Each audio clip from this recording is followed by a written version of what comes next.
আসলে এটা হচ্ছে গতকাল 1:30 সময় থেকে তাকে যখন পাওয়া যাচ্ছে না, সবখানে খবর হয়। তো যখন পাওয়া যাচ্ছে না, অনেক খোঁজাখুঁজির পর যখন পাওয়া যাচ্ছে না, আমরা সিসি ক্যামেরায় দেখছি। সিসি ক্যামেরায় দেখার পর দেখা গেছে যে সে 2 বার বাড়ি থেকে বের হয়েছে এবং 2 বারে বাড়িতে আবার ঢুকে গেছে। এটা কিন্তু সিসি ক্যামেরায় ধরা পড়ছে। তো সিসি ক্যামেরায় ধরার পরে আমরা দেখতেছি যে তাকে তো আসলে কেউ নিয়ে যায় নাই। তো আমাদের মনে একটা সন্দেহ হলো যে কোনো পুকুরে আছে কিনা। আমরা কি করলাম, পুকুরে যারা সাঁতার জানে তাদের এরকম 15-20 জনকে আমরা ওইখানে নামাই দিলাম। তারা সব কানে আনাচে কানাচে সব কানে দেখলো, কিন্তু মেয়েটিকে সেখানেও পাওয়া যায়নি। এরপরে আমরা বিভিন্ন জায়গায় কবরস্থান আছে পাশাপাশি, আমরা কবরস্থানে গেলাম। আবার বিভিন্ন বাড়ি, কবরস্থানের পাশাপাশি যে বাড়িগুলো আছে ওই বাড়িতেও ঢুকে ঢুকে আমরা সব কানে দেখছি।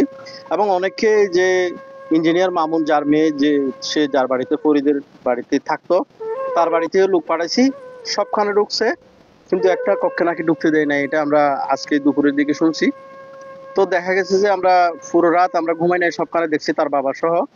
তো পরের দিন দেখা গেল যে 11:30টার সময় পুকুরে তাকে পাওয়া গেল। পুকুরে পাওয়া যাওয়ার পর তাকে আমরা উদ্ধার করলাম। উদ্ধার করে দেখছি যে তার গাটা নরম। তো এই 24 ঘন্টা আগে যদি সে পুকুরে পড়তো তাহলে ফুলে যেত, বা যে এরকম একটা সিমটম দেখা যেত, এরকম সিমটম দেখা যায় না। এরপরে দেখলাম যে তার গালের এখানে, নাক থেকে গালের এখানে সাদা, যে যতটুকু প্লাস্টার লাগানো যায় ততটুকুতে যেটুকু সাদা দাগ লেগে আছে। আবার আরেকটা বিষয় খেয়াল করলাম, সেটা হচ্ছে তার 2টা কানের দুল ছিল।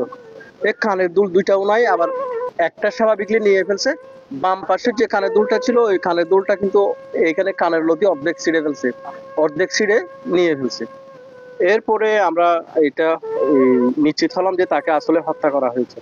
তো হত্যা করার পরে আমরা ক্লু খুঁজতেছিলাম, ক্লু খোঁজার পরে আমরা শুনলাম যে এই স্বর্ণ নাকি কোন এক দোকানে বিক্রি করতে গেছে। তো এখন ওই দোকানের সাথে কন্ট্যাক্ট করে আমরা জানলাম, হ্যাঁ আসলে স্বর্ণ বিক্রি করতে গেছে। এরপরে কে বিক্রি করছে এটার মাধ্যমে যখন জানাজানি হয়, তখন তাদেরকে ঘরে সবাই অবরুদ্ধ করে রাখে, প্রশাসন গিয়ে তাদেরকে উদ্ধার করে। শাস্তি চাই। ওই যে